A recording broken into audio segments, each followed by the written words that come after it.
이야기를 제가 다 할 수는 없어요. 그렇죠. 예. 그 명태균 씨에게 컨설팅을 받았던 그 이제 민주당 계열의 후보들, 낙선한 후보들, 이분들은 명태균이라는 사람에 대해서 어떤 인상을 갖고 있어요? 이제 뭐 방금 제가 계속 말씀드렸듯이 네네, 예. 그런 식의 너는 이래서 안 돼.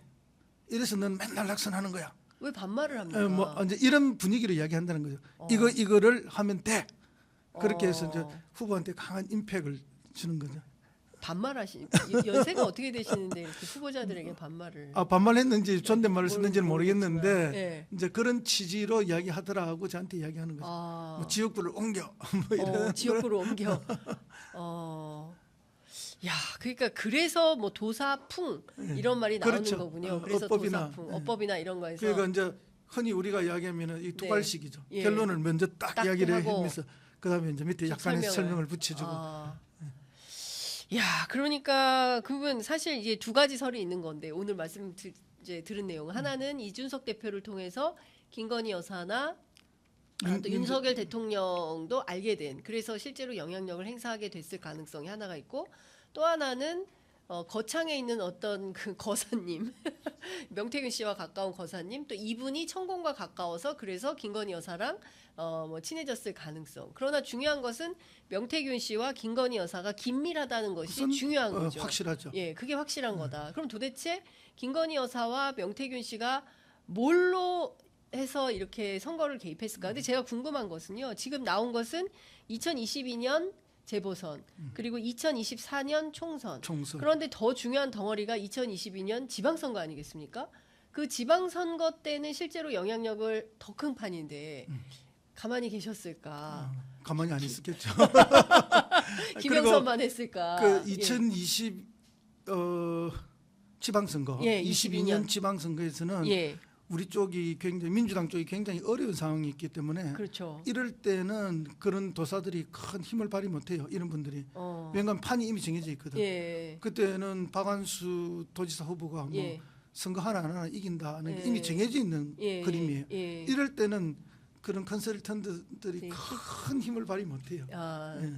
왜냐하면은 선거 박완수 지사님도 선거를 많이 해본기 때문에 선수, 이미 본인도 선수기 때문에 네. 예. 그때는 뭐 캠프 문도 빨리 닫을 정도로 사람도 이미 끝난 선거다 이렇게 해서 빨리 정리했다는 이야기가 있으니까 그래서 이제 거기서 자기는 어떤 것보다도 김영선이 중요한 거죠. 김영선. 예.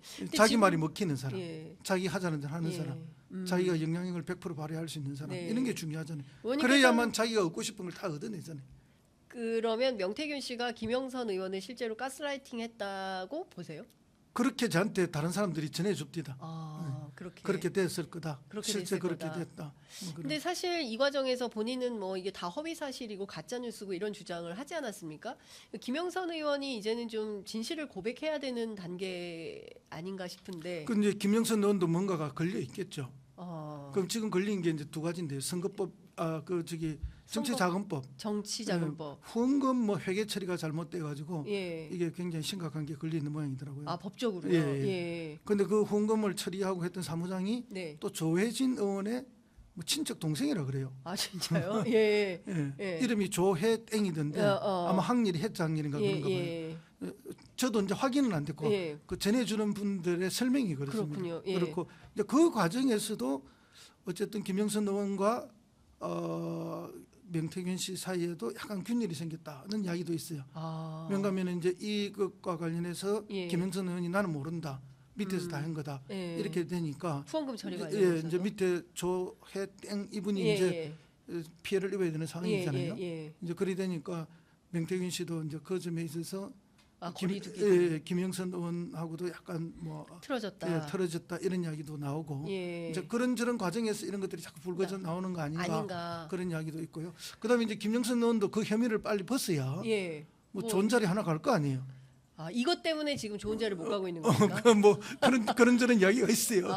저는 잘 모르는데 이번에 취재를 하니까 다 그렇게 설명을 해주더라고요. 사람들이 사실 저는 뭐 제아까름도 바빠서 옆에 좀 신경을 잘 안 써요. 근데 이번에 워낙 이게 크게 터지니까 워낙 기자분들이 여기저기서 저한테 많이 문의가 오고 하니까 저도 뭘 알아야 답을 할 수 있으니까 이번에 취재를 한 거죠. 저도. 그래서 이제 그 점을 제가 전제해놓고 말씀을 드립니다. 네. 그런데 이제 저도 누구한테 취재할 건가 이걸 고민하다가 네. 명태균 씨 페이스북에 뭘 많이 올리더라고요. 네네. 그래서 페이스북에 제가 들어가 봤어요. 그 예. 페이스북에 친구들이 있는데 예. 그 사진이 몇 개 뜨잖아요. 예. 그 사진에 제 아는 사람들이 여러 명이 떠 있더라고요. 아, 그래요? 그래서 그분들한테 전화해서 물어보기도 하고. 자, 의원님, 그 어제 국회 그 본회의에서 김건희 특검법 통과가 됐습니다. 중요한 것은 이제 대통령실에서 즉각적으로 거부권 행사를 시사하는 입장이 나왔어요.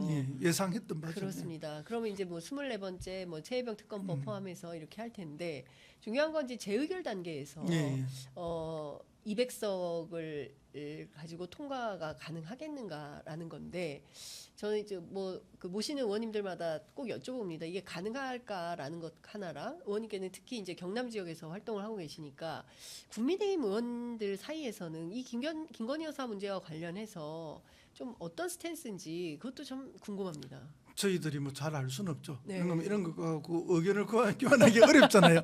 네. 그러나 이제 김건희 여사에 대해서 좀 부끄러워하는 건 다 마찬가지인 것 같아요. 부끄러워해요. 겉으로는 크게 방어하고 뭐 네. 민주당이 정치적으로 이용하고 있다 공격하지만 네.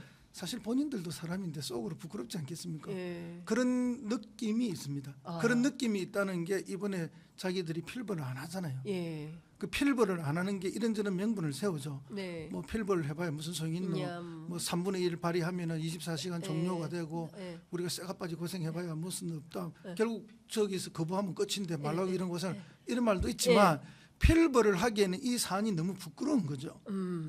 말은 안 하지만 이제 그런 저변의 기류가 국힘당 내부에도 많은 의원들한테 있다라는 게 저희 짐작이고요. 이 짐작입니다. 그러면 이게 짐작이 이제 대통령과 부인에 대한 거부 운동으로 나타나야 되는데 그렇죠. 아직까지 그러기에는 타이밍상 시간이 좀 남아 있는 것이 아닌가. 아직은. 그러면 그걸 거부 운동을 하는 구심이 있어야 되지 않습니까? 그렇죠. 그 구심은 한동훈이 돼야 되는데 그렇죠. 한동훈이 그만한 배짱이 지금 있느냐? 또는 구심으로서 그렇게 하고 치고 갈 만한 타이밍이 맞느냐? 이런 문제가 남아 있는 거죠. 그래서 지금 이게 이렇게 도돌이표처럼 반복되고 있다. 그러나 어느 순간에 한동훈이 윤석열을 뛰어넘지 않으면 안 된다. 내지는 윤석열이 나를 밟고 가라라는 메시지가 있든지 그 어느 선택의 순간이 와야 되는 거죠. 그 순간이 저는 이번 겨울쯤이 아니겠느냐 이렇게 오래전부터 예측을 하고 있습니다. 이게 우리가 물이 꽉 차야 수압이 올라가서 그다음 단계에 넘어가듯이 이런 것도 정서나 감정, 기류도 마찬가지거든요. 그래서 뭐 우리 쪽의 투쟁도 중요하지만 국민적 여론이 그렇게 형성돼가는 과정과 누적된 힘 그리고 그거에 따라서 국민의힘 국회의원들 내부에서 그런 또 여론을 따라갈 수밖에 없는 분위기 거기에다 누군가 구심이 있어야 되는 거죠. 그 구심이 국힘 내에서 누가 될 건가. 그거는 다음 정권을 내가 얻겠다고 하는 사람만이 구심이 될 수 있는 거죠. 오늘 아침 조선일보에 한동훈 대표가 인터뷰를 했던데요. 못 봤습니다. 뭐 내용의 핵심은 뭐 이런 겁니다. 김건희 여사 명품백 관련해서 사과해야 되고 지금 이대로는 그 통하지 않는 게 민심이라는 것을 확인했다. 그러니까 여당도 대통령실도 바뀌어야 된다. 이제 이런 메시지를 처음으로 낸 것 같습니다. 네, 그것도 뭐 제가 볼 때는 거의 뭐 리응을 빙빙 돌면서 하는 아웃복스 수준의 한마디 인파이터가 되야죠. 인파이터가 되는 순간에 이제 반란이 일어날 거라고 봅니다. 그 타이밍을 제거 안 했겠습니까? 그 칠레 가셨는데요, 대통령 내외가 이제 칠레가 아니고 체코 죄송합니다, 체코. 이제 갔다가 2박 4일 일정 마치고 돌아오는데 다음 주 화요일인 24일에 한동훈 대표 포함해서 여당 지도부가 대통령 만찬에 이제 초대가 됐습니다. 이 자리에서 뭐 의정 갈등 얘기만 한다는데요. 그 얘기 말고 이런 내용도 대화가 될까요? 뭐 관계가 풀리겠습니까? 그 정도 말할 배짱이 있는 지도부가 없지 않나요? 지금 제가 볼 때. 그리고 뭐 한동훈 대표도 이렇게 다 같이 있는 데서는 그 말을 꺼내지도 못할 건데. 제 느낌으로는. 좀 샤이해서 그럴까요? 아니요, 뭐 용기가 없다. 용기도 없고 그럴 만큼 지금 바로 전면전을 할 그런 것도 아니죠. 그런 말을 꺼내는 것보다는 어쩌면은 윤과 한이 아주 정밀하게 조율해서 전두환과 노태우의 방식을 택하든지 아니면은 윤이 윤을 한이 도발하든지 예. 둘 중에 하나가 돼야 되는 거 아닙니까? 윤이 한을 도발을. 한이 윤을 한이 윤을. 예, 예. 둘 중에 하나인데 예. 지금은 그 둘 다 어느 것도 예. 선택할 만큼 한이 윤한 관계가 뭐 수월하진 않다. 저는 그렇게 봅니다. 예. 시간이 조금 더 걸릴 거라 보는 거죠. 네. 그때 박근혜 탄핵 때를 생각해 보면은 네. 사실은 이제 김무성이라는 구심이 있었지 않습니까? 그렇죠. 그리고 뭐 그 구심 주변에 어쨌든 다른 의원들도 좀 있었고 또 그들끼리 대선 후보 경선을 할 준비가 돼 있던 그런 예, 구조였는데 예.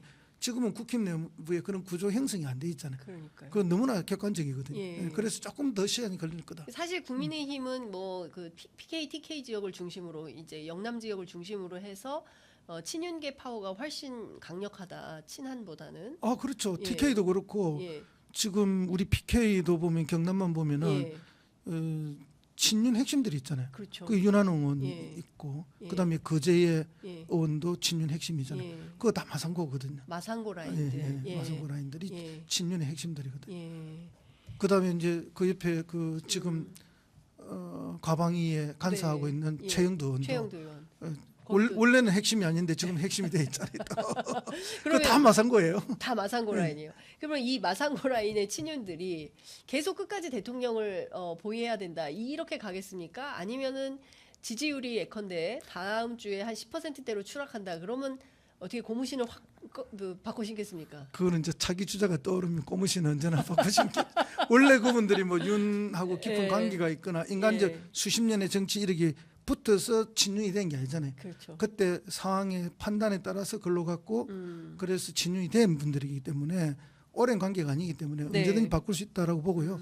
그래서 홍준표 대구시장이 네. 윤한홍 의원 보고 배신자라는 얘기도 했잖아요. 그때 경선 때. 예, 예, 예. 아, 참 의원님 말씀 듣다 보니까 시간 가는지 모르고 쭉 들었습니다. 아, 이렇게 말씀을 자분자분 너무 아유. 재밌게 해주셔가지고 잘 들었습니다. 아, 하여간 이 명태균 씨와 명태균 게이트라고 이제 불리는데 이게 이종호 씨도 사실은 상당히 큰 문제적 인물인데, 예, 그렇죠. 예, 이 정부 들어서 김건희 여사 주변에 천공, 명태균, 이종호 이런 분들이 점점 늘어나고 있고 이분들이 권력의 배후 막후에서 무슨 일을 했는지에 대해서는 계속 밝혀봐야 되지 않을까 싶습니다. 의원님도 계속 취재해 주시기 바랍니다. 예, 근데 이제 천공이나 명태균 씨 같은 경우에는 예, 친하다는 걸 많이 드러내는 분들이잖아요. 내가 영향력이 있다는 걸 많이 드러내는 네, 분들. 네. 이런 분들 굉장히 위험합니다. 예. 그러면 사람들이 거기 꼬이게 돼 있거든요. 그렇죠. 예, 예. 꼬이면은 뭐 예. 온갖 일들이 생기는 거죠. 뭐 스피커폰으로 막 틀어줬다는 거잖아요, 명태균 씨. 진정하게 영향을 발휘하는 사람은 절대 그런 걸 안 밝히거든요. 그 안 밝히는 사람은 이권에 관심이 없다는 거예요. 예. 내가 영향이 있다라고 막 밝히고 떠들고 사람을 모으고 하는 사람들은 다 이권에 관심 있는 분들이. 늘 역사가 그랬습니다. 아, 참. 아, 역사가 앞으로 어떻게 될지 뭐 올 연말 의원님께서 예측하신 12월 저희가 지켜보도록 하겠습니다. 오늘 말씀 잘 들었습니다. 감사합니다. 네, 감사합니다.